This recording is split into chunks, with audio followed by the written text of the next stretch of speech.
bagi kami Tuhan, agar persekutuan kami dengan Dikau pada pagi hari ini benar-benar menjadi suatu kenyataan dan pengalaman dalam kehidupan kami sesudah kami berbakti. Kami hidup bersama Dikau Tuhan, mendapat pemeliharaan dan pertolongan daripadamu, sehingga kehidupan kami, oh Tuhan, benar-benar dapat dikuatkan baik dalam iman kami kepadamu, dalam pengharapan kami untuk mengasihi Dikau. Inilah doa kami Bapa. Banyak perkara-perkara yang kami butuhkan untuk hidup di dalam dunia yang fana ini, tetapi Engkau jua yang maha mengetahui apa yang perlu bagi kami. Itulah Engkau tambahkan, berikan kepada kami. Jauhkan segala sesuatu yang hanya menggoda kami, yang hanya mengganggu kami Tuhan. Terima kasih. Terima kasih kehidupan rohani kami, kebutuhan rohani kami Tuhan. Biarlah Engkau melengkapi kami agar kami hidup kuat di dalam Dikau ya Tuhan. Kuasa-kuasa kegelapan yang mengganggu kami, menggoda kami saat firman-Mu disampaikan, bersama sidang jemaat-Mu ya Tuhan, kami bersatu hati panggil nama Engkau buat usir dia.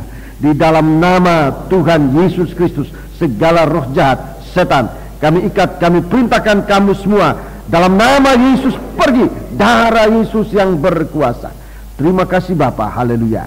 Terima kasih. Dalam nama Yesus kami sudah naikkan doa kami, menyerahkan diri dalam tangan-Mu untuk dipakai oleh Dikau Tuhan dalam penyampaian firman-Mu, untuk kami dapat mendengarkan, memandang Dikau dalam penampilan firman-Mu. Terima kasih Tuhan, haleluya. Dalam nama Yesus kami naikkan doa kami, haleluya, amin.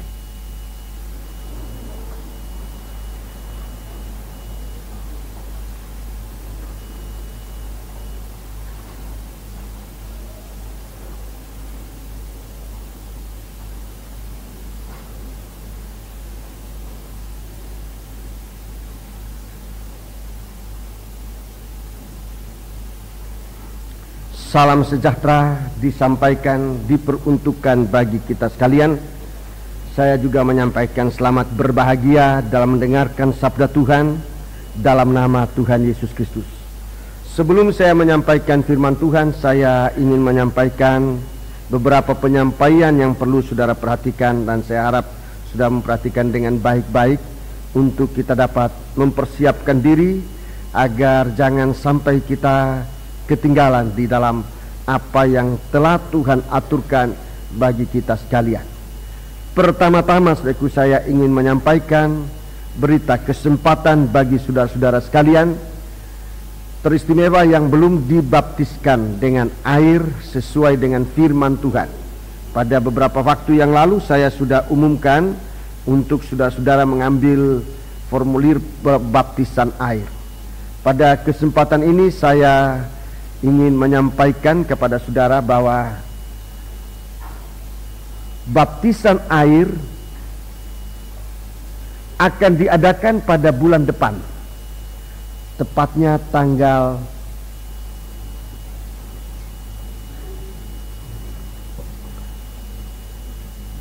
7 Oktober yang akan datang, hari Senin tanggal 7 Oktober. Hari Senin tanggal 7 Oktober,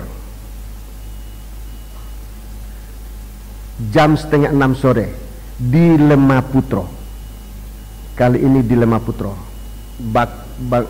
Baptisan air kita tolong nanti disiapkan saudara.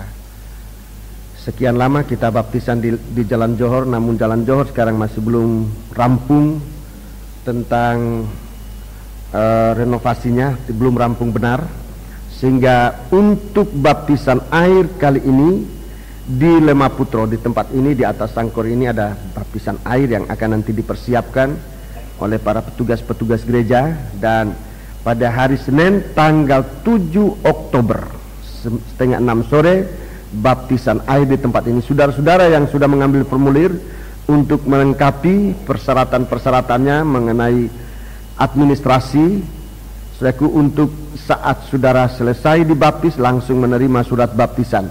Surat baptisan ini tidak dipungut bayaran, tidak ada sama sekali pungutan bayaran, hanya saudara siapkan kelengkapannya, foto dan sebagainya. Saya mohon perhatian saudara-saudara bersama. Kemudian saudaraku yang kedua, mohon doa dari saudara-saudara sekalian sidang jemaat untuk kebaktian yang Tuhan percayakan kepada kita. Saudaraku, yang pertama kali akan ke India pada sekitar tanggal 20 yang akan datang, tanggal 20 bulan ini kita akan ke India selama kurang lebih 10 hari. Dan doa dari sidang jemaat saya mohon untuk lebih digiatkan. Ini nomor satu, sebab pelayanan di sana merupakan pelayanan suatu pengajaran tabernakel dan kabar mempelai ini. Saya membutuhkan doa dari saudara-saudara sidang jemaat. Dari Nederland juga mendoakan, kami nanti bersama Pendeta Toteis akan mengadakan pelayanan bersama di India, di kota Cochin atau Cochin, saya tidak tahu sebutannya, demikian. Pada tanggal 23 sampai dengan 27 Oktober yang akan datang. Tapi kami perjalanan bersama dengan perjalanan kurang lebih 10 hari. Jadi mohon doa, dan saudara-saudara yang akan ikut supaya mempersiapkan diri. Mungkin masih terbuka kesempatan yang lain, Seselinda masih. Saudara yang mungkin ingin ikut segera menghubungi panitia BP untuk dapat mengaturkan segala-galanya, segala sesuatu yang berkaitan, kecuali biaya. Biaya tentunya saudara atur sendiri. Surat-surat akan diatur bersama, tapi biaya tentunya akan merupakan biaya sendiri-sendiri. Kemudian saudaraku, pada bulan November yang akan datang, November tanggal 5 ya, November tanggal 5 pembukaan sekolah Alkitab di Jalan Johor. Berlangsung kurang lebih 9 bulan. Saudaraku dan saudara-saudara sidang jemaat, ini beban kita, sebab sekolah itu memang dibiayai oleh dua sidang jemaat ini selama ini, oleh dua sidang jemaat Johor Lemah-Putro. Murid-murid memang tidak dikenakan biaya apapun juga, baik konsumsi maupun akomodasi mereka, bahkan sampai dengan alat-alat sekolah mereka, kitab tulis, ballpoint dan sebagainya. Ini sering pada waktu, bukan seringkali tapi selalu pada waktu-waktu yang lalu adalah kesempatan bagi sidang jemaat untuk mempersembahkan apa yang bisa digunakan bagi kepentingan sekolah Alkitab. Saudara-saudara yang mencetak bahan-bahan juga pada waktu-waktu yang lalu selalu siap, dan untuk itu saya mengucapkan terima kasih kepada saudara dan ucapan syukur kepada Tuhan tentunya. Kemudian yang ketiga, kebaktian persekutuan Natal. Kebaktian persekutuan Natal tahun ini tidak di Denpasar, tidak juga di Surabaya, tetapi di Jakarta. Dan suatu hal yang mungkin saudara kaget untuk mendengarkan, sekalipun diadakan di Jakarta, tapi sidang jemaat Surabaya, Johor Lemah-Putro terutama adalah tuan rumah, saudara-saudara. Dan ini suatu kepercayaan, sesuatu hal yang ajaib, yang aneh, memang belum pernah dialami itu. Tetapi itulah jalan dari tabut perjanjian, suatu jalan yang belum pernah kita alami selama ini. Kalau enak gampangnya kita alihkan saja di Surabaya, tetapi saya tidak berani untuk alihkan kecuali Tuhan sendiri yang mengalihkan.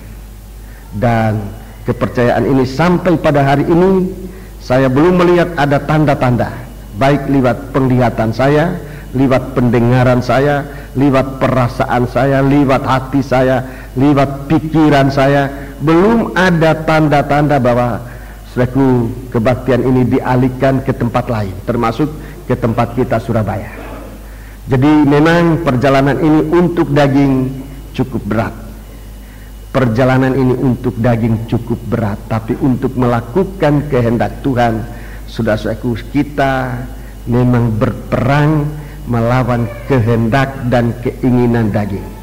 Tuhan berdoa untuk melakukan kehendak Tuhan. Saudaraku, dia berdoa supaya jangan keinginan daging ini berlaku, supaya jangan kehendakku yang berlaku, tapi kehendak Bapa. Daging ini sangat lemah, cenderung membuka peluang untuk datangnya percobaan. Sebab itu Tuhan katakan, berdoalah kamu supaya jangan kena pencobaan. Orang dunia punya istilah berdoa dan bekerja. Itu pepatah orang di dunia.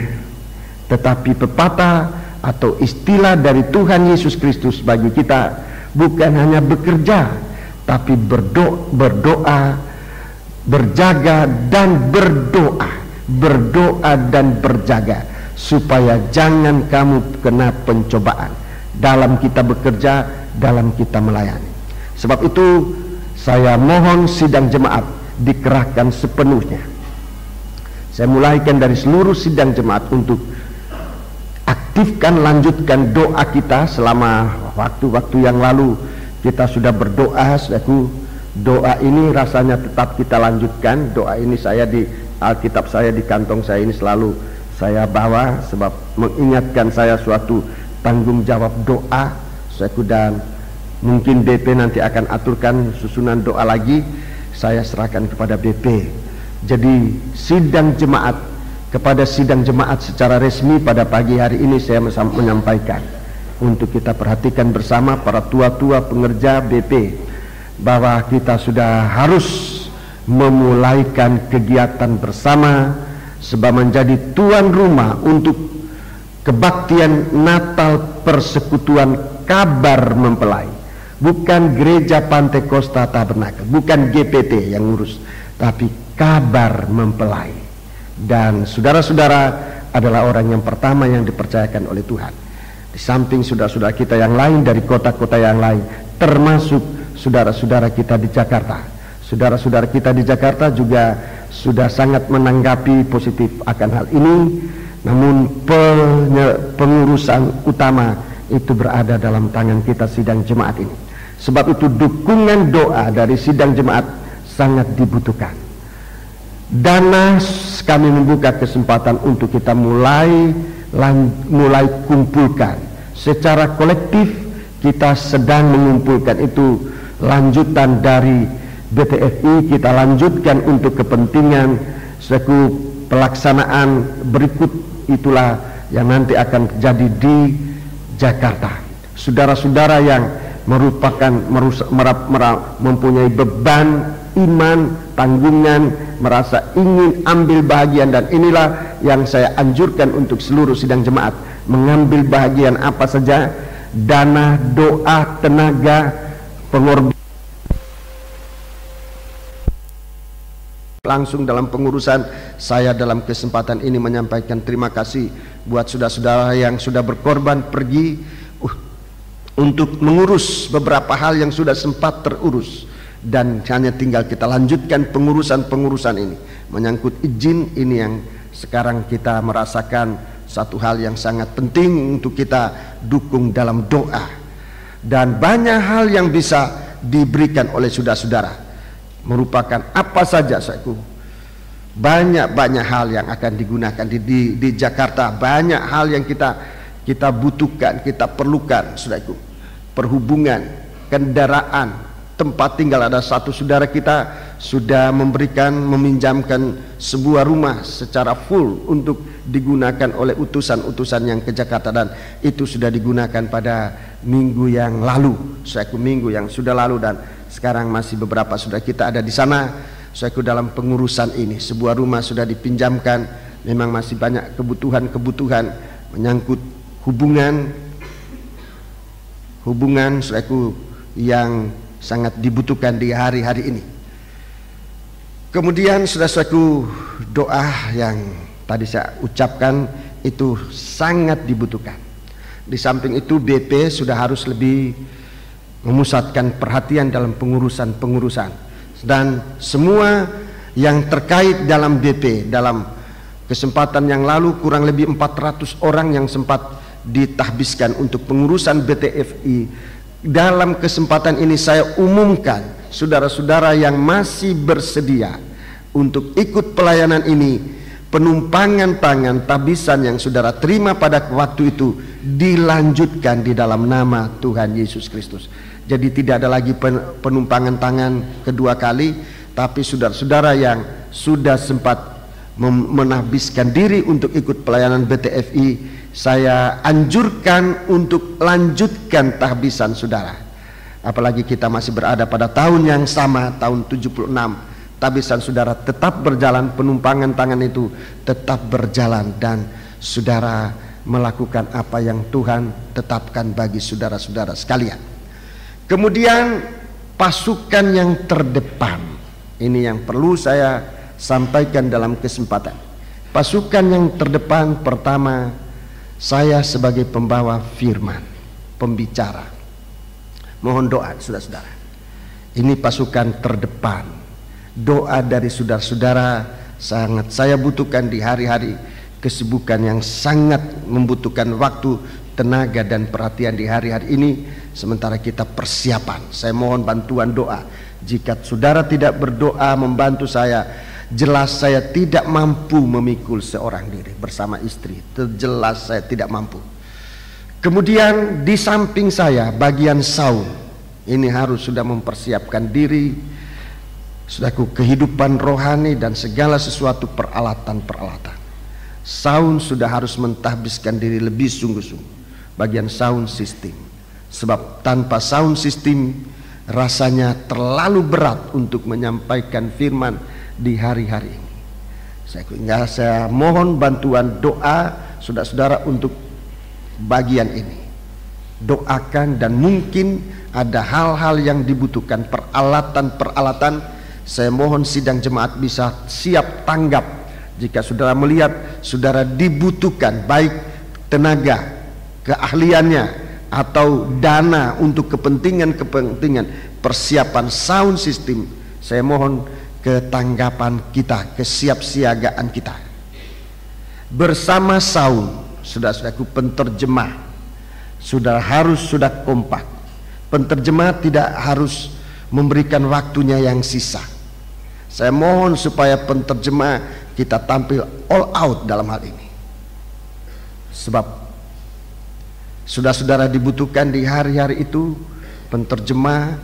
Sebab mungkin saja akan ada bangsa-bangsa yang lain akan ikut mendengar firman. Jadi bagian penterjemah untuk siap.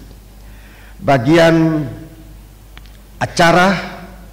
acara, saudara untuk benar-benar sudah mempersiapkan segala sesuatu yang menyangkut pelaksanaan kebaktian itu.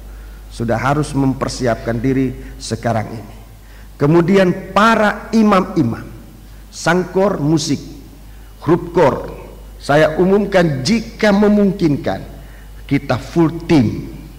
Jika memungkinkan. Memang secara manusia rasa agak mustahil, tetapi saudaraku menjelang hari-hari akhir pelayanan kita ini, jika memungkinkan, dan inilah doa saudaraku supaya Tuhan buka jalan buat saudara-saudara, jika memungkinkan seluruh anggota sangkor musik, pimpinan maupun anggota-anggota untuk tampil di Senayan, Jakarta. Jadi saya mohon ini saya sampaikan supaya saudara dalam berlatih 7 kebaktian saudara-saudara tampil. 7 kebaktian saudara-saudara akan tampil. Setiap kali ada kebaktian sangkor atau hrupkor atau tampil bersama, itu akan diiringi oleh saudara-saudara sekalian. Musik juga demikian. Jadi saya mohon supaya saudara berdoa. Secara manusia mustahil, tetapi saya sebagai hamba Tuhan tidak akan ikutkan kemustahilan itu. Saya menyampaikan pengumuman ini bagi saudara-saudara sekalian sebagai suatu pegangan untuk saudara berdoa. Dan saudara atur segala sesuatu. Bolos tidak boleh, ya. Bolos tidak boleh. Izin. Kalau kepala sekolah atau bos tidak izinkan, jangan bolos. Saya tidak izinkan saudara bolos. Oleh sebab itu dari sekarang saya umumkan untuk bisa atur segala-galanya. Menyangkut biaya. Biaya kita ke Jakarta memang lebih banyak kalau kita bikin di Surabaya. Biaya akan menjadi lebih banyak, saudara. Diperkirakan kurang lebih 2 kali lipat dari kalau kita bikin di Surabaya. Tetapi jangan itu membuat kita gentar. Itu sebabnya sekarang kita berdoa sungguh-sungguh. Jadi bagi saudara-saudara, dalam kesempatan ini saya sampaikan, ini tim terdepan. Ini tim terdepan. peniup sangkakala, penyampai firman, saudara yang memain musik, saudara yang menyanyi, ini peniup sangkakala untuk mengepung Yeriko, kota pertama sesudah menyeberang sungai Yarden. Yang dihadapi oleh tabut perjanjian adalah kota Yeriko. Tetapi kita tidak harus dengan kekuatan kita sendiri. Bagaimana kita mengikuti perintah Tuhan, bagaimana kita mengikuti jalannya dari tabut perjanjian, dan kita akan mendapatkan kemenangan. Yeriko akan roboh. Sudah, saya tidak katakan Jakarta itu Yeriko, jangan salah mengerti ya. Saya tidak katakan Jakarta Yeriko, tidak. Saya tidak mau tepat-tepatkan begitu, itu suatu kesalahan besar. Sekali lagi saya ulangi, jangan diterjemahkan pengumuman saya ini bahwa Jakarta itu Yeriko, tidak. Langkah pertama sesudah tabut perjanjian ditampilkan untuk kita ikuti, maka kota pertama yang dihadapi adalah Yeriko. Yeriko bisa di mana saja, bisa Surabaya, bisa Jakarta, bisa Bandung, bisa Semarang, bisa negeri yang lain.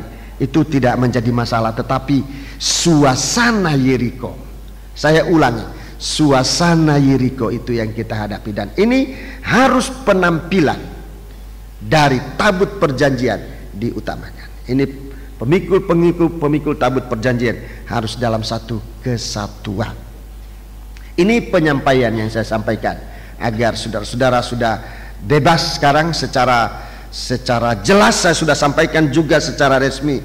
Saudara sudah mulai dapat melakukan apa yang saudara bisa lakukan, mengumpulkan dana, membuka kesempatan dalam berbagai-bagai hal, fasilitas-fasilitas yang dibutuhkan berkaitan dengan baik pengurusan maupun pelaksanaan kebaktian Natal persekutuan. Puji Tuhan. Sumbangan-sumbangan pikiran, saudaraku, tentu sangat dihargai. Apa yang saudara bisa mikirkan, bisa kita sampaikan dengan, dan dapat kita rundingkan bersama apa yang dapat kita lakukan bersama. Puji Tuhan. Mari sekarang kita mempersiapkan diri untuk mendengarkan firman Tuhan. Firman Tuhan itu yang utama.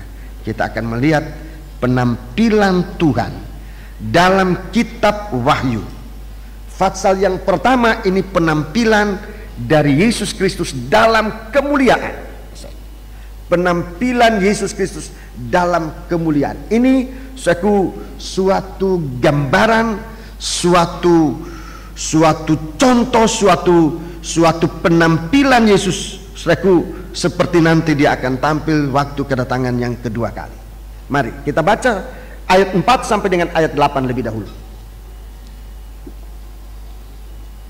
Dari Yohanes kepada ketujuh jemaat yang di Asia Kecil, kasih karunia dan damai sejahtera menyertai kamu dari Dia yang ada dan yang sudah ada dan yang akan datang, dari ketujuh roh yang ada di hadapan tahtanya, dan dari Yesus Kristus, saksi yang setia, yang pertama bangkit dari antara orang mati dan yang berkuasa atas raja-raja bumi ini. Bagi Dia yang mengasihi kita dan yang telah melepaskan kita dari dosa kita. Mulai dari ayat ini saudara perhatikan dan berikan tanda, sebab ini nanti akan rasanya merupakan suatu tekanan Tuhan bagi kita.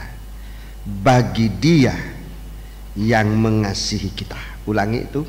Bagi Dia yang mengasihi kita dan yang telah melepaskan kita dari dosa kita oleh darahnya, dan yang telah membuat kita menjadi raja-raja, menjadi imam-imam bagi Allah Bapanya. Sudah perhatikan, kita dilepaskan dari dosa oleh darahnya untuk, perhatikan, menjadi raja dan imam. Dilepaskan dari dosa untuk melayani Tuhan.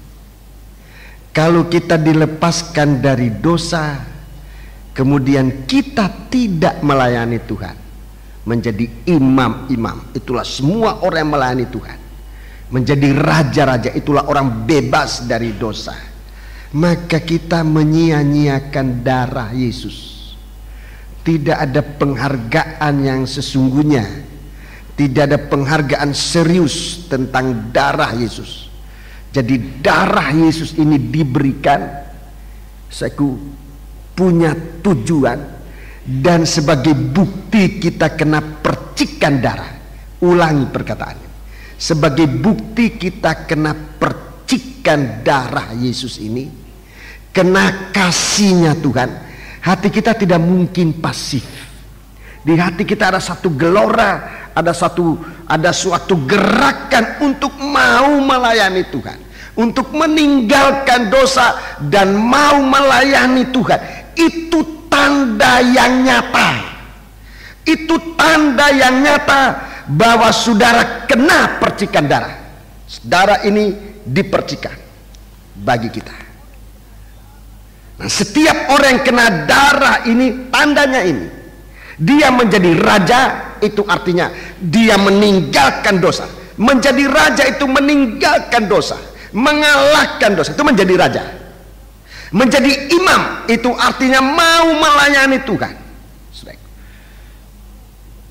Jadi saya tidak mau menjadi orang menjadi penghalang bagi para imam-imam, saudaraku, untuk kemudian saya tidak mengumumkan, saya tidak menganjurkan saudara ikut dalam pelayanan.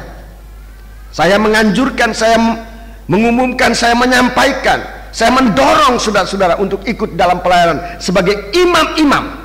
Sebab itu suatu tugas.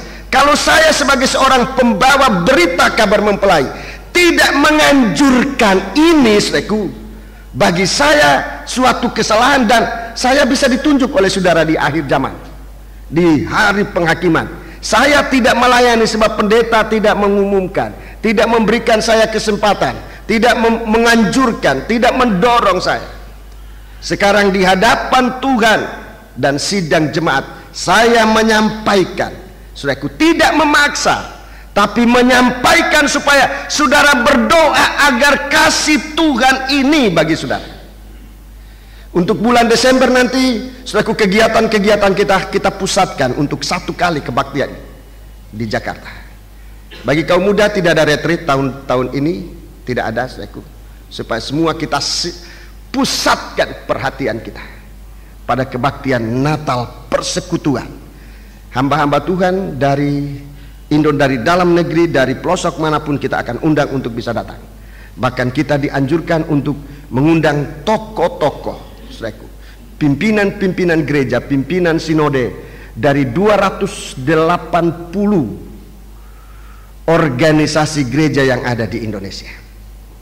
Ini permintaan pemerintah buat kita sekalian. Saya sampaikan, mungkin saudara-saudara ada yang bisa membantu itu untuk terlaksananya. Ini kerinduan pemerintah bagi kebaktian di Jakarta. Pemerintah sudah menyatakan, Bapak, mereka mau menjadi, ikut serta dalam memperhatikan kegiatan ini, perhatian mereka bagi kita. Jadi saudara-saudaraku, mari kita gunakan kesempatan ini. Jadi pelayanan ini sangat besar untuk kita tingkatkan. Kita dibebaskan. Ini dalam ayat dikatakan, ini oleh kasih. Dia yang mengasihi kita. Dia yang mengasihi kita. Banyak kali kasih Tuhan ini kita ukur dari apa yang kita terima seringkali, apalagi ukurannya itu hanya perkara-perkara jasmani. Kita pikirkan Allah mengasihi saya sebab Ia memberikan saya uang, Ia memberikan saya pekerjaan, Ia memberikan saya ini dan itu memang kasihnya Tuhan. Tetapi yang di sini dikatakan, Dia mengasihi kita, melepaskan kita dari dosa. Ini kasih Allah. Melepaskan kita dari dosa supaya menjadi imam, supaya menjadi raja-raja bagi kerajaan surga. Dan ini kasih yang besar yang tidak banyak kali kita tidak pikirkan. Itu kasih Allah yang besar. Banyak kali untuk kesempatan melayani Tuhan kita tidak pikirkan bahwa itu suatu kesempatan untuk mengalami kasih Allah yang besar. Tapi ayat ini jelas mengatakan, untuk menjadi imam itu, untuk melepas, untuk kita meninggalkan dosa, itu suatu kasih Allah yang besar. Itu sebabnya saya selalu katakan, kalau kita ditegur oleh Tuhan, itu kasih Allah. Kalau kita dinasihati oleh Tuhan, itu kasih Allah. Bahkan pun kalau kita dicambuk oleh Tuhan karena kita menyimpang dari jalan yang benar, itu kasihnya Allah. Sebab itu mari kita memperhatikan kasih Allah yang begitu diberikan oleh Tuhan kepada kita secara berkelimpahan, tetapi kita tidak memperhatikan baik-baik.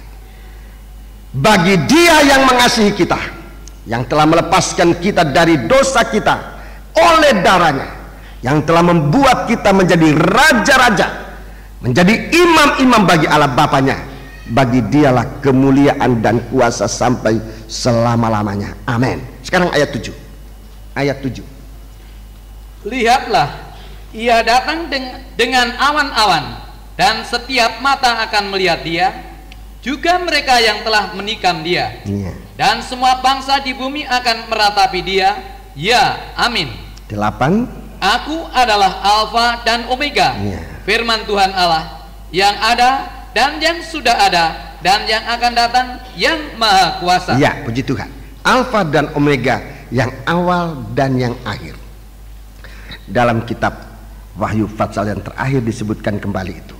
Tepatnya dalam Wahyu 22 ayat yang ke-13 diulangi itu. Alfa dan Omega, yang awal dan yang akhir. Kasih mula-mula dan kasih yang memuncak. Kasih mula-mula dinyatakan oleh Tuhan dalam korbannya. Coba tabernakel. Kasih mula-mula dinyatakan oleh Tuhan dengan darahnya. Ini kasih mula-mula. Kita alami itu di dunia ini untuk kita bisa bekerja. Kasih mula-mula dinyatakan oleh Tuhan waktu Ia berkorban di atas kayu salib. Di atas kayu salib ini, di atas mezbah korban bakaran, bagaikan seekor domba, bagaikan seekor lembu yang disembelih. Itulah Yesus Kristus, dan dengan darahnya kita tadi diampuni oleh Tuhan. Dengan darah ini Tuhan nyatakan pada kasih mula-mula, supaya kita dengarkan perkataan ini dan lihat di papan, di peragaan, supaya dengan darah ini kita nanti menjadi raja-raja dan imam-imam. Tunjukkan di tabut perjanjian. Iya, ini puncaknya kasih. Menjadi raja-raja dan imam-imam. Itu artinya menjadi mempelai perempuan. Sebab raja di atas segala raja itulah Yesus.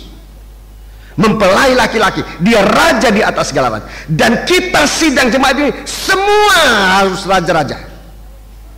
Kalau Yesus, kalau seorang presiden, seorang raja, dia raja.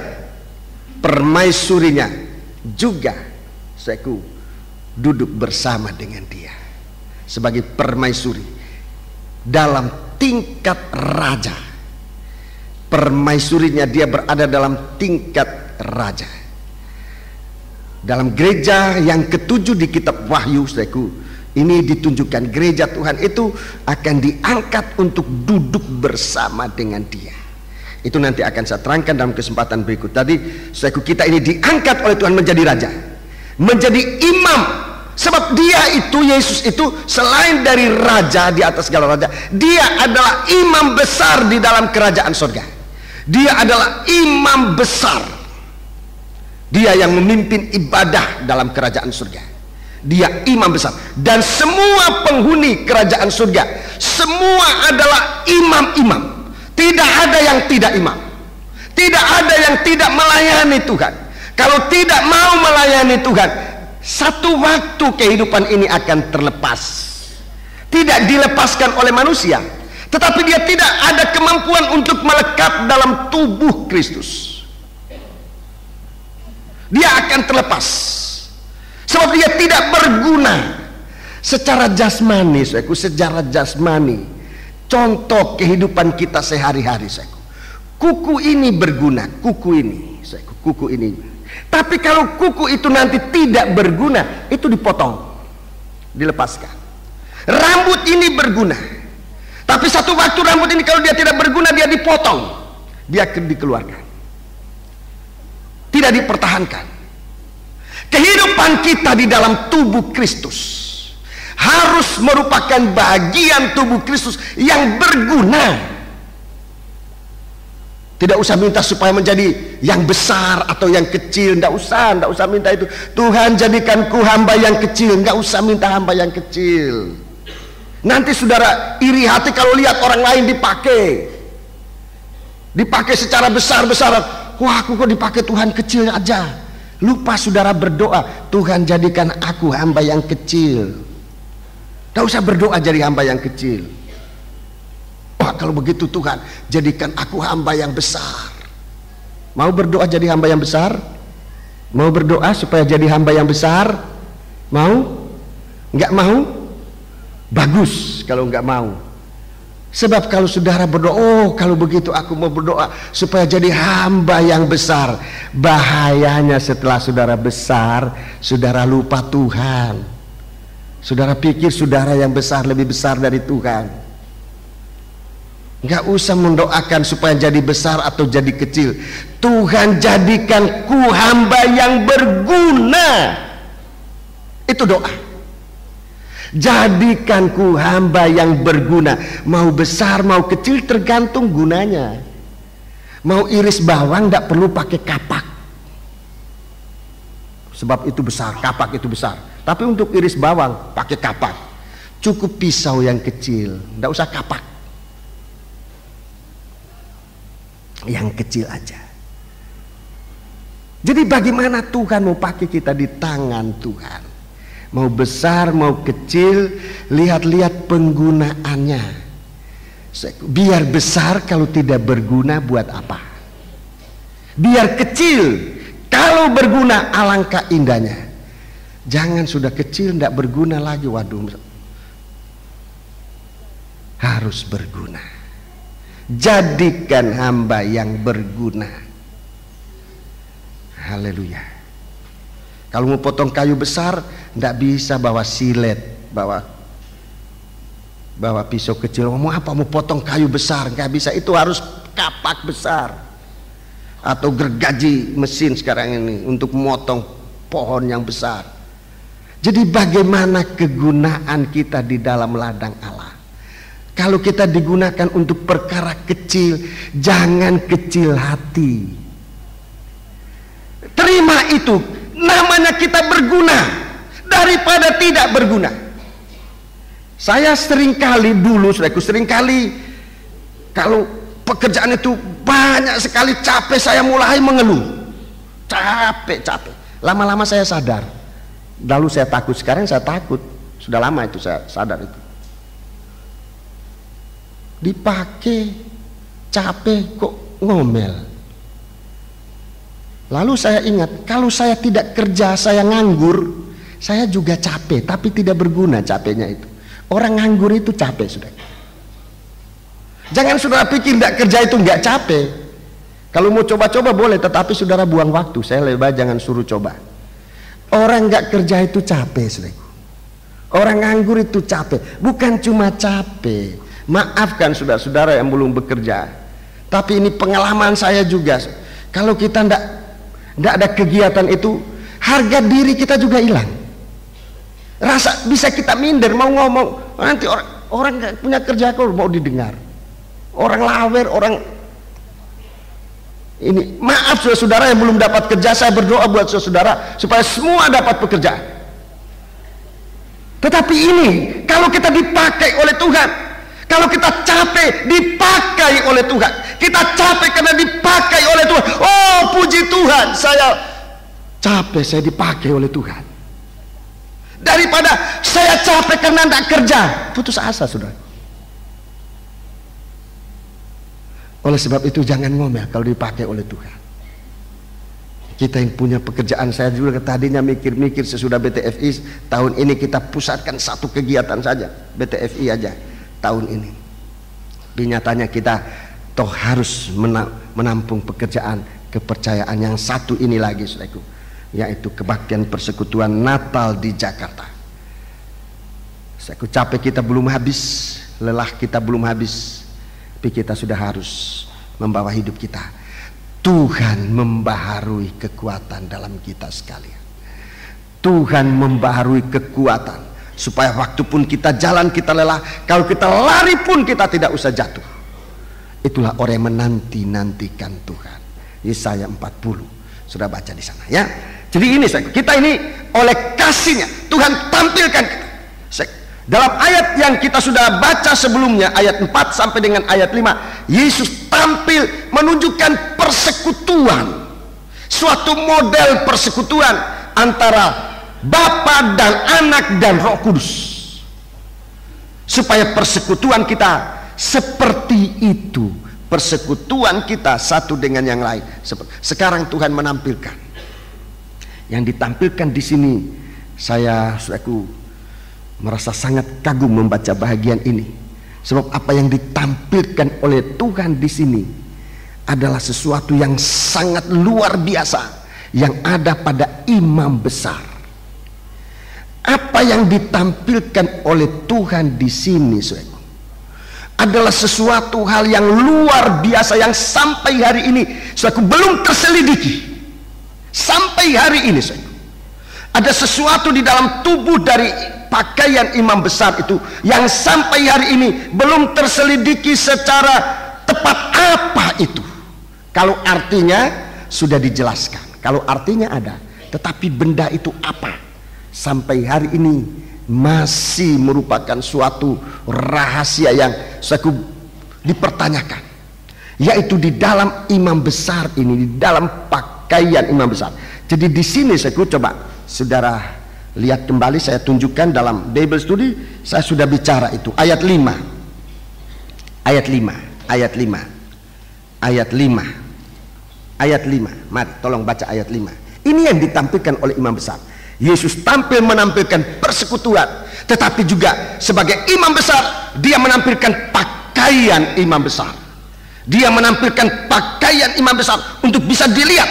Mari kita baca ayat 5. Dan dari Yesus Kristus, saksi yang setia, yang pertama bangkit dari antara orang mati, dan yang berkuasa atas raja-raja bumi ini. Ya, terima kasih. Ini pakaian dari imam besar yang bisa langsung dapat dilihat. Pakaian ini, pakaian ini pakaian yang sungguh-sungguh luar biasa. Dimulai yang pertama, yang pertama itu saksi yang setia. Saya sudah bicara pada waktu Bible Study, setia sampai mati, taat. Ini pakaian dengan tanda kematian. Ini pakaian dengan tanda salib. Itu pakaian imam besar, saudaraku. Namanya efod, saudara catat saja. Saya tentu tidak akan menerangkan tentang efod ini pada pagi hari ini. Tapi ini pakaian dari tanda kesetiaan imam besar. Efod itu baju yang paling luar, 4 warna. Ayat-ayat ini saya tidak akan bicara sebab ini bukan Bible Study, tapi saya jelaskan itu. Jadi ini pakaian pertama dari imam besar, dia tampilkan, dia tampil dengan pakaian tanda kematian itu, efod dengan tanda salib. Kemudian yang pertama bangkit dari antara orang mati. Ini kuasa kebangkitan. Sesudah efod itu pakaian luar, di bawahnya efod ada pakaian yang warnanya biru, jubah warna biru laut. Ini jubah kebangkitan. Ini tanda kebangkitan. Ini pakaian imam besar. Kemudian saudaraku, dan berkuasa atas raja-raja bumi ini. Ini pakaian putih, saudaraku, pakaian yang putih. Pakaian putih ini merupakan, saudaraku, tanda dari kemuliaan. Imam besar masuk di dalam ruangan maha suci dengan pakaian yang putih ini. Ini pakaian kemuliaan. Di dalam Imamat pasal yang ke-16 sudah kita baca dalam Bible Study. Saya hanya ulangi tunjukkan, saudaraku, ini pakaian masuk dalam kemuliaan, dalam ruangan maha suci. Ini pakaian imam besar. Ini yang pokok, pakaian pokok dari imam besar. Tetapi di dalam bagian ini saudaraku yang sangat ditampilkan di sini saudaraku dalam ayat 5 tadi ini pakaiannya sangat ditampilkan. Ayat 5 tadi bagian yang saya suruh taruh tanda itu bagi dia. Hanya bagi Tuhan. Hanya bagi imam besar saudaraku. Bagi dia, diulangi perkataan bagi dia. Ini terkandung arti suatu pengkhususan hal ini saudaraku. Bagi dia, bagi imam besar diberikan ini saudaraku. Bagi dia yang mengasihi kita dan yang melepaskan kita dari dosa kita dengan darahnya atau oleh darahnya yang telah membuat kita menjadi raja-raja, menjadi imam-imam bagi Allah. Ini yang tadi saya katakan sampai hari ini suatu dunia memperhatikan hal ini. Segala suku, segala bangsa, segala bangsa. Sesuatu yang ada di atas jantung hatinya Tuhan. Sesuatu yang ada di dalam jantung hatinya Tuhan.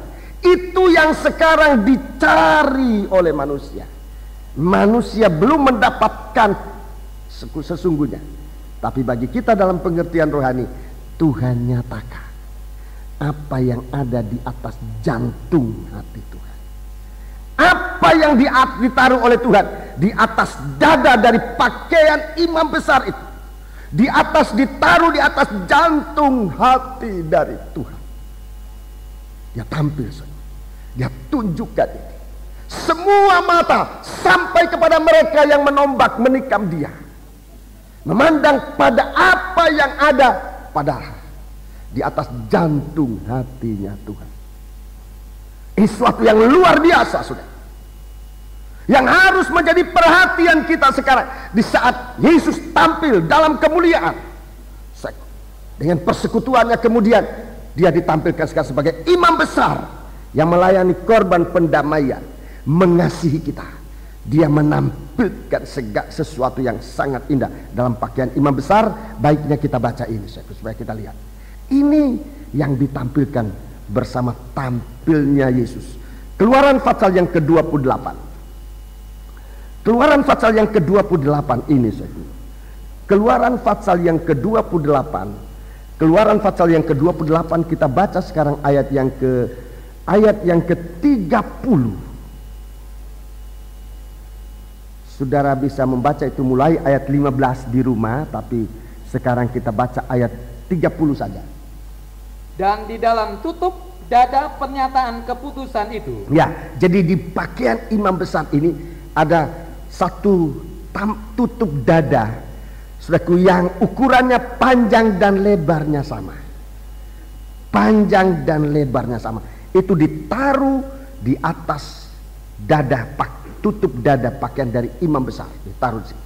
Kalau ia masuk, pekerjaan pendamaian ini ditunjukkan di atas tutup dada pernyataan keputusan itu. Terus haruslah kau taruh Urim dan Tumim. Nah, ini Urim dan Tumim.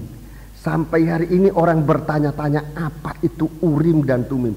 Ada yang mengatakan merupakan batu, merupakan perhiasan. Tetapi di dalam Alkitab sendiri tidak disebutkan ini apa. Apa batu, apa kain, apa bahan yang lain, tidak ada disebutkan. Urim dan Tumim ditaruh di atas. Ulangi, haruslah kau taruh Urim dan Tumim. Ya, terus haruslah itu di atas jantung Harun. Di atas jantung Harun. Taruh itu di atas jantung imam besar. Saya membaca ini, hati saya sungguh gemetar. Sungguh gemetar bahwa bahan ini ditaruh oleh Tuhan di atas jantung, di atas jantungnya Tuhan. Ini menentukan, jantung ini menentukan hidup dan mati. Di atas jantung ini Tuhan taruh dua benda ini, Urim dan Tumim. Haruslah itu di atas jantung Harun. Terus apabila ia masuk menghadap Tuhan. Ya, apabila Harun menghadap Tuhan. Dan Harun harus tetap membawa keputusan bagi orang Israel di atas jantungnya di hadapan Tuhan. Jadi waktu Harun menghadap Tuhan, waktu imam besar menghadap Tuhan, ini Urim dan Tumim, saudaraku, itu harus dinyatakan kepada Tuhan. Saudara-saudara, satu hal yang luar biasa ini ditaruh oleh Tuhan di atas jantung. Tidak sebarang harta ditaruh di atas jantung ini. Dan waktu Yesus harus menghadap Tuhan, waktu Yesus sebagai imam besar harus menghadap Tuhan di atas kayu salib, dia harus menunjukkan apa yang ada di jantung ini untuk bisa dilihat oleh semua orang. Waktu ia akan tampil, saudaraku, apa yang ada di jantung ini harus dilihat oleh semua orang. Saudara, dalam kitab Wahyu katakan, semua mata memandang dia. Waktu dia menghadap Tuhan. Yohanes 19. Yohanes pasal yang ke-19. Ini suatu tanggung jawab dari imam besar. Yohanes pasal yang ke-19. Apa yang keluar dari jantung Tuhan ini? Yohanes pasal yang ke-19. Yohanes pasal yang ke-19. Kita baca mulai ayat 32. Maka datanglah prajurit-prajurit, lalu mematahkan kaki orang yang pertama dan kaki orang yang lain yang disalibkan bersama-sama dengan Yesus. Ya, 33. Tetapi ketika mereka sampai kepada Yesus dan melihat dan memandang, waktu mereka sampai kepada Yesus, kepada imam besar, dan memandang dia, melihat dia, terus bahwa ia telah mati. Ia telah mati. Mereka tidak mematahkan kakinya. Tidak mematahkan kakinya. 34. Tetapi seorang dari antara prajurit itu, seorang dari antara prajurit ini adalah bangsa kafir. Prajurit ini adalah tentara Romawi. Dia bangsa kafir. Seorang dari orang kafir ini, apa yang dia lakukan? Menikam lambungnya dengan tombak. Menikam jantungnya, menikam lambungnya, satu tikaman lambung yang sampai menusuk jantung. Buktinya, dan segera mengalir keluar darah dan air. Saudara-saudara yang tahu ilmu kedokteran mungkin tahu ini. Apa yang keluar dari jantung ini? Kalau satu tikaman begitu dalam sampai mengeluarkan darah dan air, ini tikaman yang begitu dalam sampai pada jantungnya Tuhan. Jadi dia ditikam untuk mengeluarkan darah dan air. Ini yang dibawa oleh imam besar. Waktu dia katakan kepada bapaknya, sudah genap, ia mati, ia menghadap hadirat dari Bapa di sorga. Dia membawa, saudaraku, suatu bekas tikaman yang mengeluarkan darah dan air yang mengartikan ini. Saudaraku, tolong tabernakel.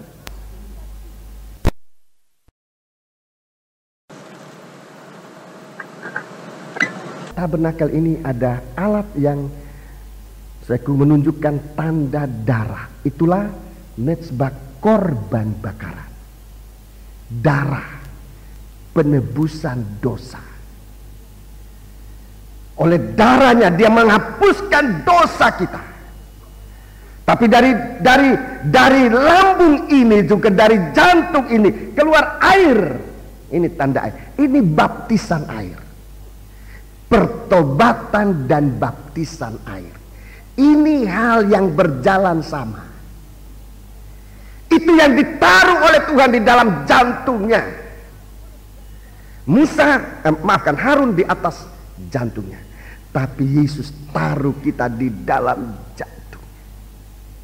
Dia merindu, mengenai baptisan air. Dia sangat merindu. Kamu akan dibaptis seperti aku dibaptis. Alangkah rindunya aku dalam baptisan itu, kata Tuhan. Suatu apa yang dirindukan oleh Tuhan. Keluarnya darah dan air. Untuk apa darah dan air? Inilah yang melahirkan kita, bangsa kafir, menjadi umat Tuhan. Gereja Tuhan, sejarah dari gereja Tuhan. Gereja Tuhan dilahirkan dengan tanda darah bertobat dan air, baptisan air. Gereja Tuhan dilahirkan bukan dari manusia dikumpul lalu ada suatu organisasi, itulah gereja. Bukan itu. Itu bukan gereja, itu perkumpulan orang. Tapi gereja Tuhan yang benar adalah setiap pribadi yang dilahirkan dengan tanda darah Yesus Kristus. Itu pertobatan. Dan tanda air itu baptisan air. Itu tanda kekristenan kita yang benar. Tanda darah dan air melahirkan bangsa kafir menjadi gereja Tuhan. Menjadi gereja Tuhan. Jadi ini gereja yang ditaruh oleh Tuhan di atas batu karang, yang maut tidak dapat menghancurkannya. Ini satu kehidupan, bagi kehidupan yang ditaruh di atas batu karang yang hidup, Yesus Kristus. Jadi saudaraku, kalau saudara mau tahu asal usul dari gereja, gereja itu mulai dari mana? Dalam tabernakel, gereja itu dilahirkan oleh Tuhan dari lambungnya, dari jantungnya, saudaraku, keluar darah dan air, saudaraku, membuat gereja Tuhan bertobat dan lahir baru untuk menerima janji Allah, Roh El Kudus. Pintu kemah ini Roh Kudus, ini gereja Tuhan, bertobat, lahir baru, baptisan, dan Roh El Kudus. Ini gereja mula-mula. Itu juga merupakan satu hari, itu merupakan hari jadi saudara, hari lahir saudara. Saat kita bertobat, saat kita dibaptiskan air dan Roh El Kudus menguasai kita, itu hari lahir kehidupan rohani kita. Ayatnya di mana? Kisah Rasul pasal 2, saya tunjukkan. Jadi itu permulaan dari gereja Tuhan. Petrus mengajar bangsa Israel yang datang dan mau percaya, kamu harus bertobat dan memberi dirimu dibaptis dengan air, dan kamu akan menerima karunia Roh Kudus. Itu permulaan dari gereja. Tolong dibaca ini, bagian ini dibaca. Kisah Rasul pasal 2. Kisah Rasul pasal yang kedua. Haleluya. Ayat 37 atau ayat 36 mulai. Jadi seluruh kaum Israel harus tahu dengan pasti. Harus tahu dengan pasti bahwa Allah telah membuat Yesus yang kamu salibkan itu menjadi Tuhan dan Kristus. Ya, 37. Ketika mereka mendengar hal itu, hati mereka sangat terharu. Sangat terharu. Hati mereka, ini perkataan terharu. Hati mereka bagaikan ditusuk. Jantung itu bagaikan ditusuk. Hati mereka sangat terharu. Ada hubungan dengan kematian Tuhan. Itu mereka mendengar berita tentang itu, hati mereka tergetar. Bagaikan jantung itu ditusuk.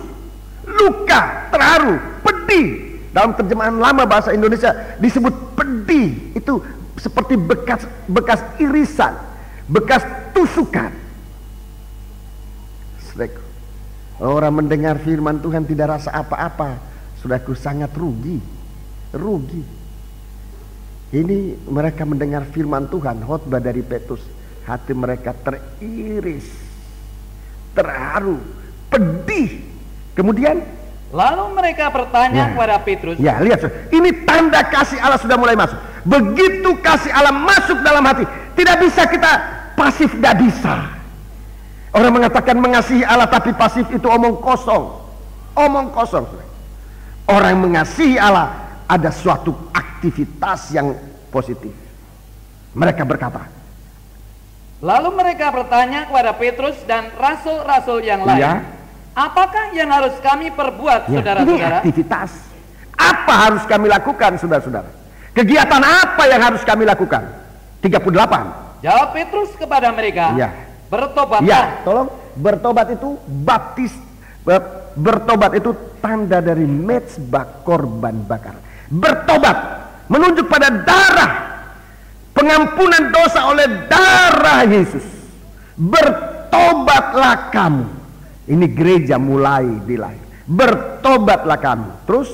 Dan hendaklah kamu masing-masing memberi dirimu dibaptis. Dibaptis ini tanda dari bejana pembasuhan. Jadi kalau saudara nanti dibaptis ini bukan supaya menjadi anggota gereja di sini, tidak. Itu maksudnya. Kalau memang saudara mau digembalakan di sini, kami buka pintu.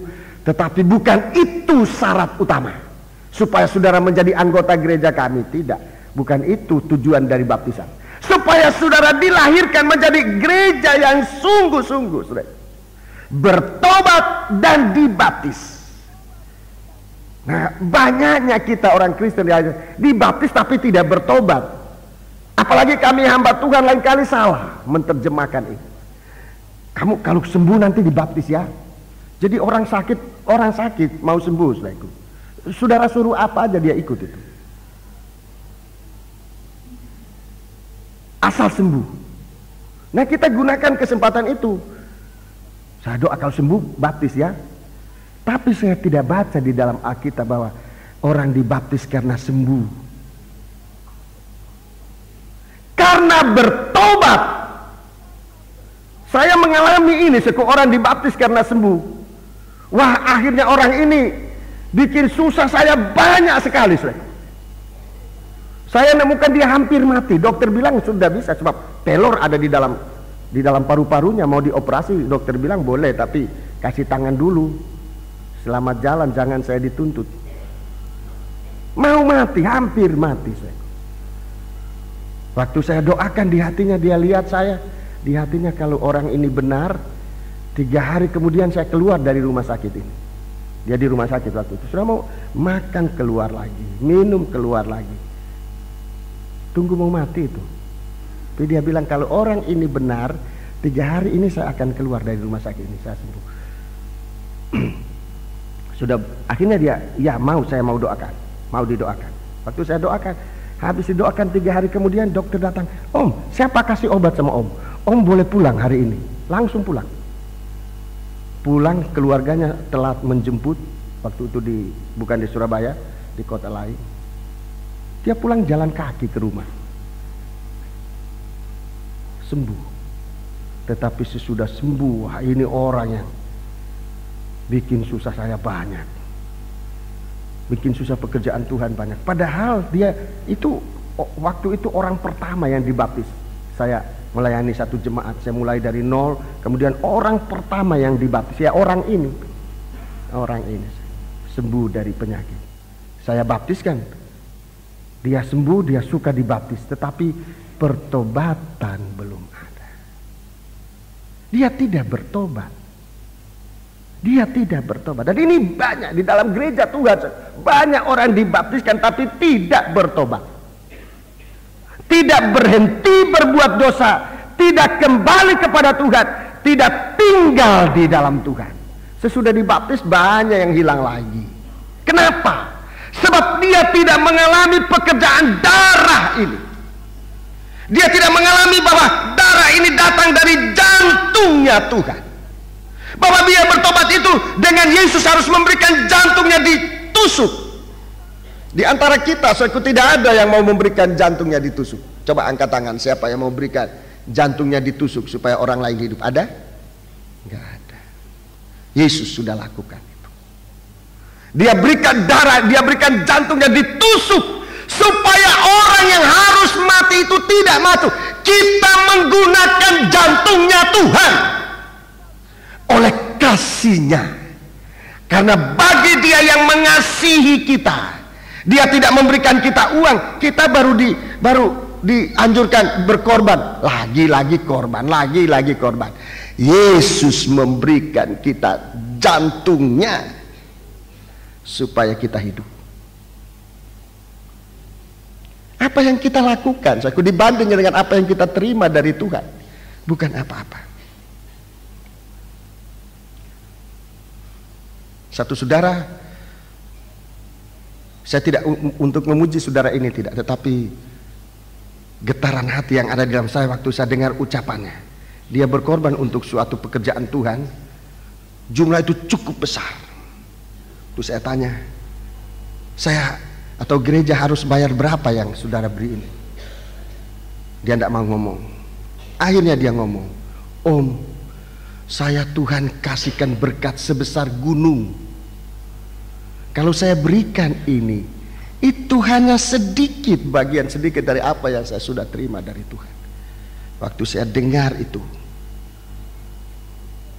seperti getaran jantungnya Tuhan didengarkan kembali. Jantung yang pernah bergetar di atas kayu salib karena ditusuk, mengeluarkan darah. Saudaraku, apa artinya yang kita sudah lakukan? Lain kali kita mau angkat tangan saja bagi Tuhan, kita angkat tangan setengah tiang. Oh, itu apa ini angkat tangan ini? Dalam sidang jemaat pada umumnya, mari kita angkat tangan. Yang saya lihat cuma kepala-kepala, mana tangan? Begitu untuk angkat tangan lebih tinggi dari kepala, susahnya bukan main. Belum disalib, saudaraku. Belum disalib, baru angkat tangan sudah bengkok. Bagaimana kita bisa angkat tangan? Yesus di atas kayu salib, karena kasihnya. Apa yang kita sudah lakukan bagi Dia? Sedang Dia sudah mengasihi kita. Sedang Tuhan mempertunjukkan itu di hari kedatangannya. Tuhan mempertunjukkan itu apa yang ada di dadanya, luka. Bahkan sampai Dia yang menikam, Dia akan memandang pada rusuk itu.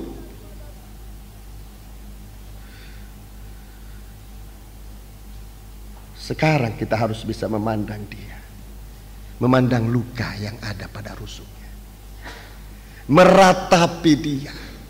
Tuhan katakan, jangan engkau meratapi aku, ratapi dirimu. Saudara, ini yang dilakukan oleh Tuhan bagi kita.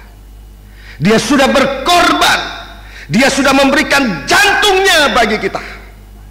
Keluar darah, keluar air, baptisan air, supaya kita hidup.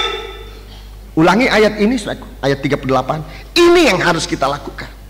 Kalau kita mendengar Yesus yang sudah disalibkan, sudah menjadi Tuhan dan Kristus. Kalau kita mendengar berita tentang Kristus yang sudah disalibkan. Ulangi ayat 36. Jadi seluruh kaum Israel harus tahu dengan pasti bahwa Allah telah membuat Yesus yang kamu salibkan itu. Yesus yang kamu salibkan itu menjadi Tuhan, menjadi Tuhan dan Kristus. Dia yang akan datang kembali menjadi Raja, menjadi Mesias, Raja yang akan datang. Dia yang kamu salibkan, Dia itu Mesias, Dia itu Raja yang akan datang. Tuhan telah menjadi Raja. Haleluya. Sekarang apa yang kita lakukan? 38 ayat 38. Jawab Petrus kepada mereka, bertobatlah kamu. Memandang dia yang datang, saudaraku. Memandang Dia itu artinya sekarang perhatikan bagaimana kita ini bertobat atau tidak. Ini memandang, melihat pribadi kita dihubungkan dengan darah korban Kristus. Apa kita ini bertobat atau tidak? Menjadi anggota gereja Tuhan ini bertobat atau tidak? Menjadi pendeta bertobat atau tidak, menjadi anggota sangkor, imam-imam, pemain musik, bertobat atau tidak. Ini harus kita lihat, ini harus kita pandang. Bertobat, apalagi? Petrus berkata kepada mereka, bertobatlah dan hendaklah kamu masing-masing memberi dirimu dibaptis dalam nama Yesus Kristus untuk pengampunan dosamu, maka kamu akan menerima karunia Roh Kudus. Iya, ini harus kita jaga di hari-hari menjelang hari Tuhan. Bagaimana kita bertobat? Bagaimana baptisan kita? Bagaimana baptisan kita ini? Baptisan ini berasal dari jantung hati atau tidak? Atau ikut-ikutan itu baptisan bukan dari hati, bukan baptisan dari jantung hati, bukan dibujuk-bujuk, oh supaya ini, itu bukan baptisan. Baptisan itu harus ada hubungan dengan kasihnya Tuhan, dengan jantung hatinya Tuhan. Harus ada hubungan dengan jantung hatinya Tuhan. Ini pertobatan, ini baptisan air. Dalam baptisan air ini, selain kita menerima kasih Tuhan, di situ kita menerima nama Tuhan, menerima janji. Kepada Ibrahim Tuhan berikan namanya. Namanya tadinya Abram, tapi setelah berjanji dengan Tuhan, namanya menjadi Abraham, tambah H di tengah-tengah nama Abram. Tadinya hanya Abram.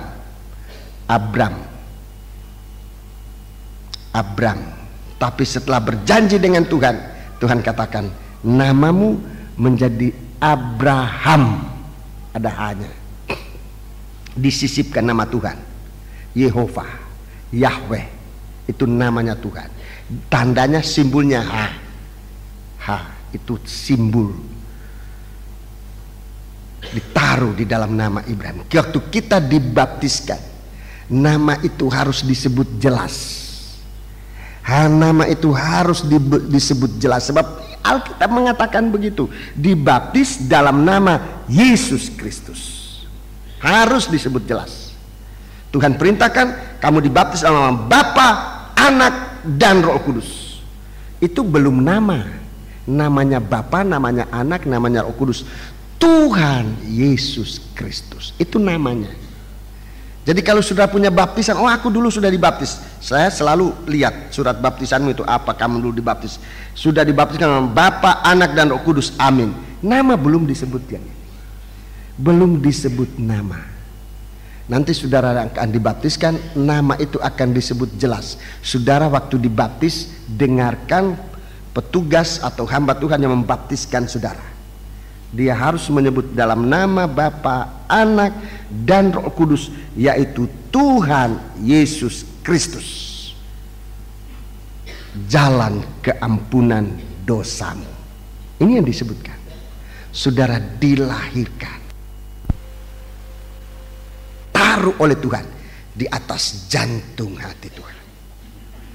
Kalau baptisan kita benar, pertobatan kita benar, dan kita menerima karunia Roh Kudus, kita ditaruh oleh Tuhan, imam besar. Waktu dia menghadap hadirat Tuhan, kita ditaruh oleh Tuhan di atas jantungnya. Dia mengasihi kita. Ini berarti keselamatan kita menjadi sempurna. Suatu baptisan itu bukan hanya sekedar simbol, tidak. Tapi baptisan itu kaitannya dengan keselamatan, nomor satu. Baptisan itu kaitannya dengan penyucian, ini kedua. Semua ini ada ayat-ayatnya. Baptisan itu kaitannya dengan kesempurnaan tanpa cacat dan celah. Ditaruh oleh Tuhan. Kita dijadikan oleh Tuhan raja-raja dan imam-imam. Ini bagaikan Urim dan Tumim. Ditaruh oleh Tuhan di atas jantungnya, dan dia bawa itu menghadap hadirat Tuhan, menghadap Allah di sorga. Dalam kitab Keluaran itu setiap kali imam besar menghadap hadirat Tuhan,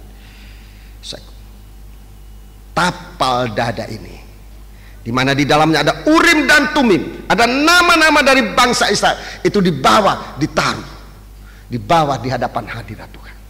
So, kehidupan kita selalu berada di hadapan hadirat Tuhan. Oleh karena imam besar yang menjadi pembela kita, yang menjadi pendoa syafaat bagi kita, setiap kali dia berdoa, setiap kali dia menyebutkan doanya di hadapan hadirat, dia ingat nama kita. Dia sudah tulis di atas jantung hatinya dia. Jadi ini baptisan air. Tidak sia-sia. Tidak harus ringan-ringan baptisan air. Tidak harus ringan. Itu sebabnya saya kasih waktu 1 bulan ini. Saudara-saudara yang mau dibaptiskan dengan air, rajinkan diri dalam 3 macam kebaktian yang diadakan. Sedikitnya supaya saudara mendengar firman. Baik hari Selasa, hari Jumat.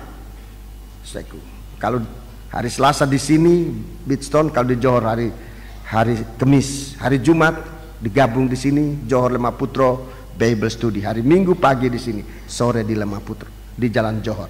Silakan sudah mendengarkan firman, dan selain dari itu nanti saudara masih akan ditatar supaya saudara bisa masuk dalam baptisan air sesuai dengan firman Allah.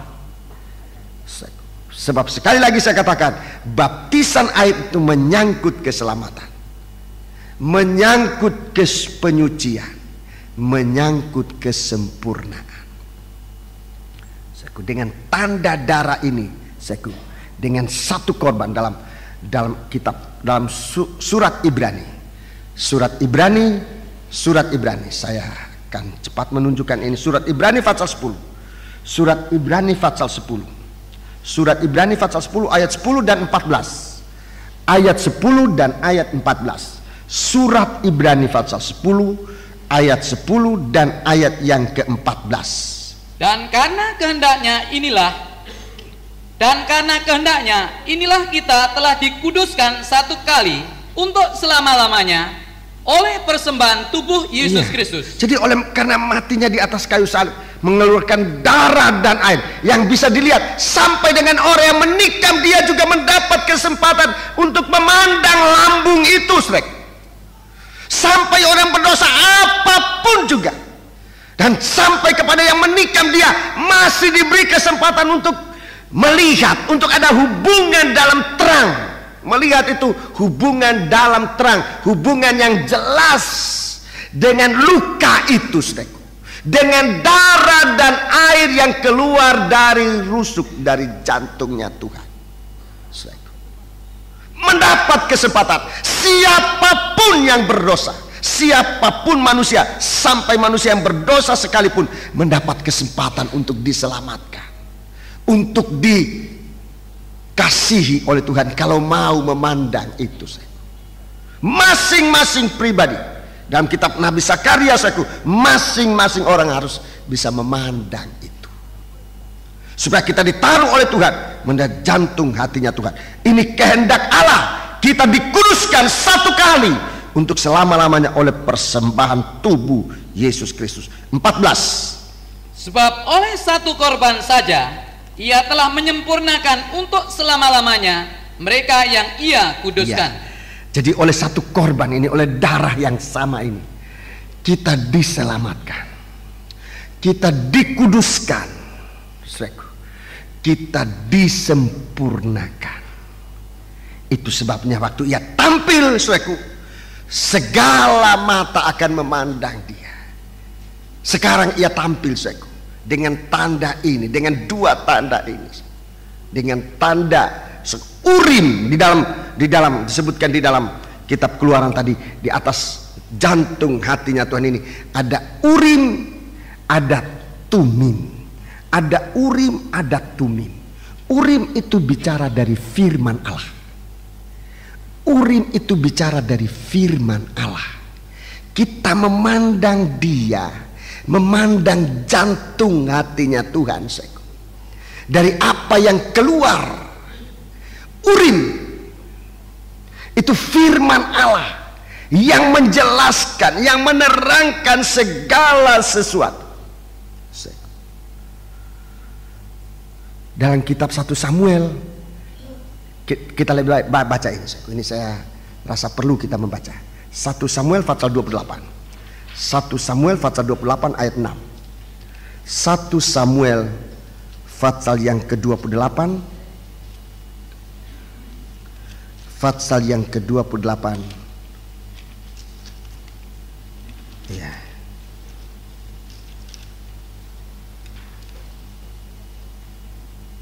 Ayat yang ke-6. 1 Samuel pasal 28 ayat yang ke-6.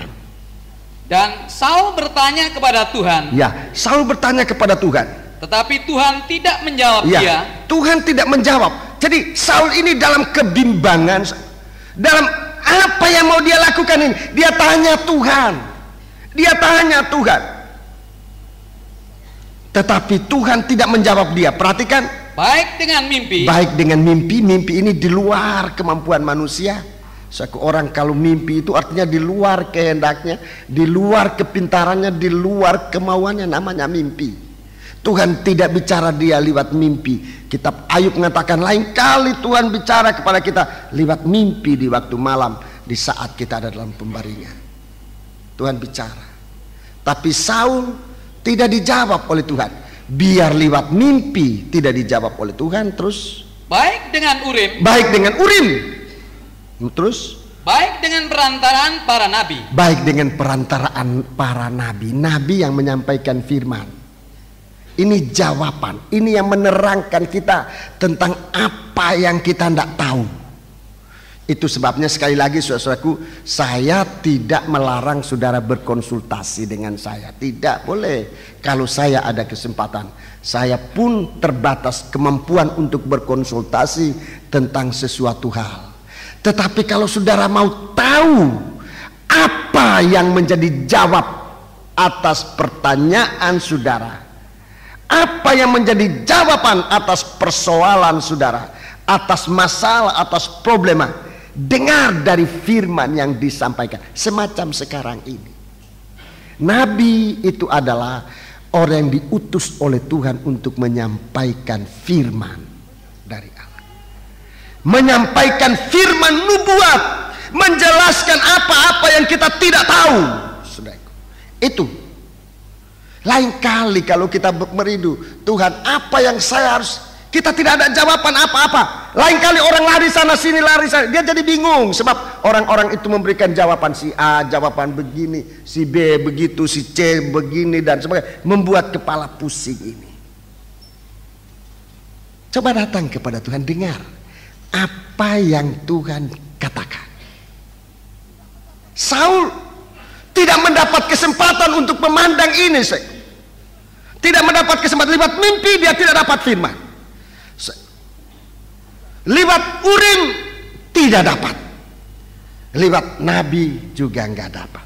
Ini kalau sudah kehidupan semacam ini, sudah kehidupan yang diputuskan oleh Tuhan hubungan. Ini sama nasibnya dengan setan. Sama nasibnya dengan setan. Itu sebabnya kita janganlah membuang-buang kesempatan. Jangan membuang kesempatan. Sementara ada kesempatan mendengar firman, gunakan kesempatan itu dengan sebaik-baiknya. Ini Saul seorang raja, tapi sekalipun seorang raja, tetapi dia tidak mau dengar-dengaran pada Tuhan, tidak mau taat kepada Tuhan. Dia tidak ada hubungan dengan kita. Berdosa bagaimanapun juga, tapi kalau kita masih merindu untuk mendengarkan firman, ayo gunakan kesempatan itu. Robah kehidupan. Urim menjelaskan apa-apa yang harus kita. Itu Urim. Itu kita lihat, Urim, firman keluar dari jantung hatinya Tuhan. Tuhan menyampaikan firman kepada kita merupakan tanda kasih sayangnya Tuhan. Sering kita salah paham dengan kasih sayangnya Tuhan ini. Kalau Tuhan menyatakan dosa, kita marah. Oh, itu pendeta itu nyinggung saya. Memang dosa dinyatakan kalau kita tidak melihat itu keluar dari hatinya Tuhan. Sulit. Dan kami hamba Tuhan juga harus koreksi diri, saya juga ini. Kalau menyampaikan firman Tuhan, jangan terpengaruh dengan emosi, jangan terpengaruh dengan sakit hati, dengan dendam, apalagi dengan keinginan. Apalagi kalau bicara soal uang, soal korban, hati ini harus disucikan dari keinginan akan harta benda. Kalau tidak disucikan, kalau ada keinginan, jangan bicara tentang uang, tentang harta benda. Kita menipu sidang jemaat. Urim sejajar buat kita sekarang dengan pembukaan firman. Dari firman itu keluar dari jantung hatinya Tuhan, supaya sidang jemaat itu ditaruh oleh Tuhan di atas jantung hatinya, menghadap liwat firman.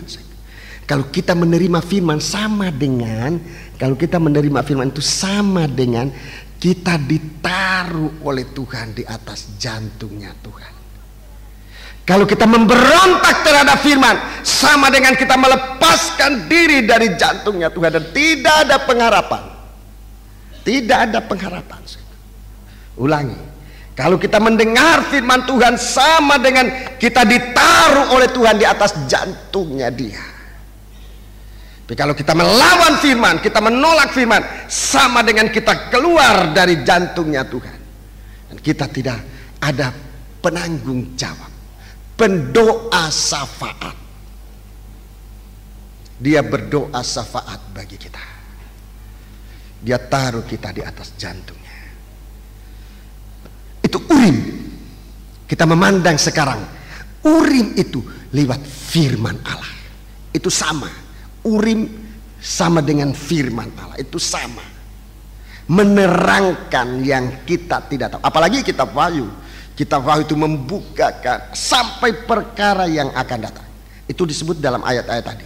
Dia itu yang sudah ada, yang sekarang ada, dan yang akan datang. Itu dibuka oleh Tuhan. Kedua, saudaraku, kita memandang luka itu di mana keluar air. Di dalam tapal di atas jantung imam besar ada tumim, Urim dan Tumim. Dalam kitab Keluaran pasal 28 tadi, ada Urim dan Tumim. Tumim itu bicara dari Roh El Kudus. Roh Kudus itu yang menentukan. Roh Kudus itu menentukan bagi kita bisa atau tidak bisa melakukan. Tapi kalau kita ada Roh Kudus, Roh Kudus memberikan kekuatan bagi kita untuk mampu melakukan firman, bertindak. Dan Roh Kudus itu begitu kita melakukan firman, segala sesuatu yang menjadi kekurangan kita itu digenapkan oleh Tuhan. Kalau kita mendengar firman, kalau kita mendengar firman, banyak kali kita ukur dengan kemampuan kita. Mana bisa kita Surabaya jadi tuan rumah di Jakarta? Mana bisa? Mana bisa? Kalau kita sudah mulai dengan mana bisa atau terlalu sulit, berikutnya kita katakan lebih baik pindah, jangan di Jakarta, kembali ke Surabaya. Itu jalan dari daging. Kalau mana bisa orang Surabaya tuan rumah di Jakarta, tidak lazim, mana bisa, itu terlalu sulit. Perkataan atau kalimat selanjutnya adalah lebih baik pindah ke Surabaya. Saya katakan tidak lebih baik. Kenapa tidak lebih baik? Sebab kita tidak memperhatikan Urim yang ada di dalam dada imam besar. Kita tidak menempatkan diri kita di dada imam besar. Tuhan sudah membuka hati di atas kayu salib. Itu artinya Tuhan membuka dadanya, membuka hatinya bagi kita. Kiri kanan tangan Tuhan dipaku. Secara manusia ini artinya tidak ada kesempatan untuk menutup hati, sebab dipaku. Tidak ada kesempatan untuk menutup kembali. Dia dipaku. Selama kita bisa memandang dia di atas kayu salib, kita ada kesempatan untuk selamat. Apapun, kalau firman Allah katakan, Tumim itu juga turut bekerja. Sebab banyak apa yang dikatakan oleh firman Allah kita tidak bisa lakukan. Sebab itu tumim ini datang untuk menyertai kita dalam bertindak, dalam melakukan apa yang Tuhan perintahkan kepada kita. Bukan dengan kekuatan kita, tetapi dengan roh Tuhan semua akan bisa terjadi. Saudara percaya? Saudara percaya? Pagi hari ini saya mengumumkan pekerjaan yang berat yang kita bisa lakukan, yang Tuhan perintahkan. Urim dibukakan, dijelaskan. Tumim, Roh Kudus itu menyertai kita, menyempurnakan apa yang dikehendaki oleh Tuhan di dalam kita. Dia yang akan bekerja. Dalam kitab Nabi Sakaria pasal 4, saya lebih baik tunjukkan ayatnya itu supaya semua ini cukup berdasarkan ayat. Kitab Nabi Sakaria pasal yang keempat. Kitab Nabi Sakaria pasal yang keempat. Kitab Nabi Sakaria pasal yang keempat. Kita baca kitab Nabi Sakaria pasal 4. Kita baca ayat yang ke-6. Maka berbicaralah ia, katanya, ya. Inilah firman Tuhan. Ini firman Tuhan. Kepada Serubabel bunyinya. Jadi firman Tuhan kepada Serubabel, dia diperintahkan, saudaraku. Serubabel ini diperintahkan, saudaraku, untuk membangun rumah Allah bersama dengan Hajai. Membangun semua ini, saudaraku.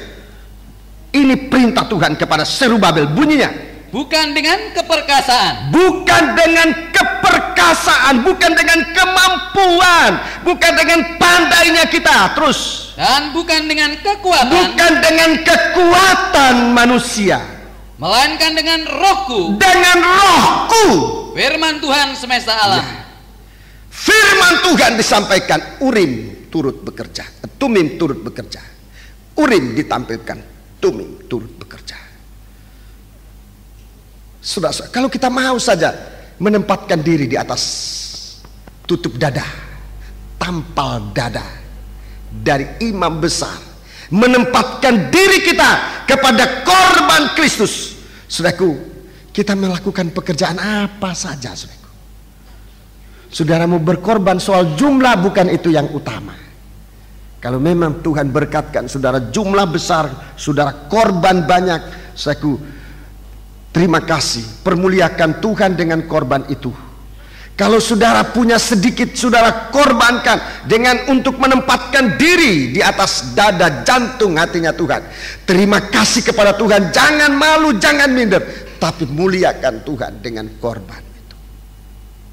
Bukan dengan keperkasaan, bukan dengan kekuatan, melainkan dengan rohku. Roh Tuhan sedang bekerja di tengah-tengah kita, mengerjakan, memberikan kita kesempatan kerja. Pada waktu yang lalu, saudara, ada saudara-saudara yang menyediakan korbannya tiap bulan. Dia tidak bisa berikan satu kaligus, tiap bulan atau tiap minggu atau apa saja yang saudara merindukan untuk persembahkan itu kepada Tuhan. Apa yang saudara Tuhan tekankan dalam hati saudara untuk melakukan segala sesuatu untuk terkait dengan pekerjaan ini. Kepada sidang jemaat saya sampaikan ini. Urim, jawaban, penegasan Tuhan untuk kita. Tumim, Roh El Kudus bekerja bersama kita. Jangan bekerja sendiri-sendiri. Tundukkan kepala. Tetap duduk, tundukkan kepala. Haleluya.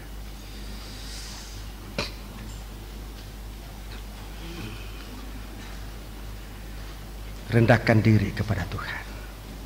Kalau saudara merasa perlu berlutut, silakan berlutut kepada Tuhan. Kalau saudara merasa perlu berlutut, kalau tidak bisa berlutut, duduk pun boleh. Orang-orang tua yang mungkin sangat terhalang untuk berlutut, tidak usah berlutut. Bagi saudara yang memungkinkan untuk berlutut dan mau berlutut boleh. Kalau tidak berlutut juga nggak salah. Saudara duduk saja, nggak apa, nggak salah, ya, tidak salah.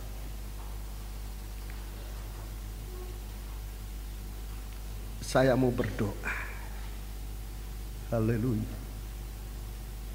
Saya mau berdoa. Di mana saudara menempatkan menempatkan diri. Kalau Tuhan merindu menempatkan saudara di atas jantungnya, haleluya. Dalam Bible Study nanti akan saya jelaskan lagi. Tuhan merindukan saudara ditaruh di atas jantungnya. Haleluya. Kalau saudara mengatakan saudara tidak mampu, katakan kepada Tuhan, saya tidak mampu. Dengan jujur. Tapi kalau boleh jangan bilang saya tidak mau. Kalau boleh. Haleluya, haleluya, haleluya, haleluya, haleluya, haleluya, haleluya, haleluya, haleluya. Di hadapan hadirat-Mu Tuhan,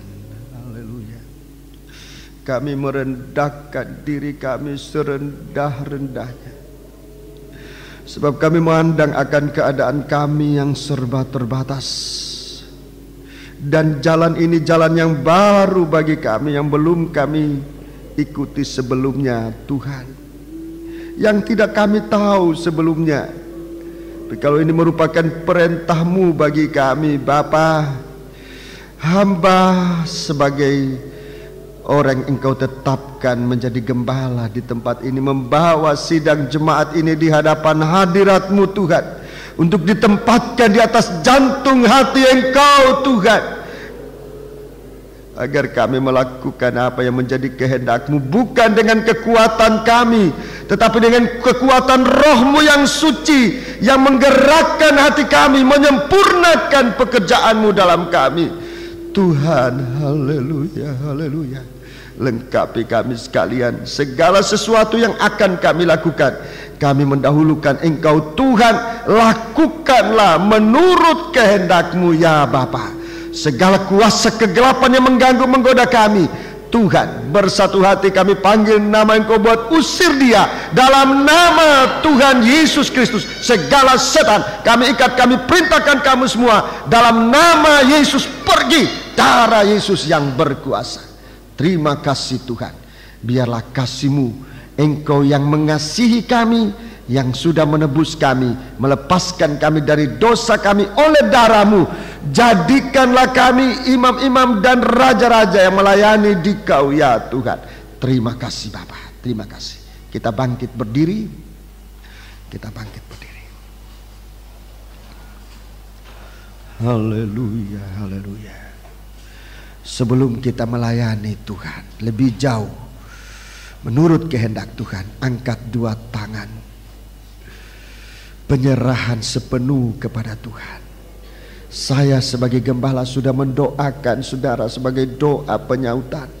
Kita bersama-sama sebagai anggota tubuh Kristus menyerahkan diri kita kepada imam besar, menempatkan diri kita di atas jantung hatinya. Tuhan, angkat tanganmu, menyembah Tuhan. Saudara dibebaskan untuk menyembah Tuhan. Menyembahlah Tuhan dengan roh dan dengan kebenaran. Haleluya, haleluya, haleluya, haleluya, haleluya, haleluya, haleluya, haleluya, haleluya, haleluya.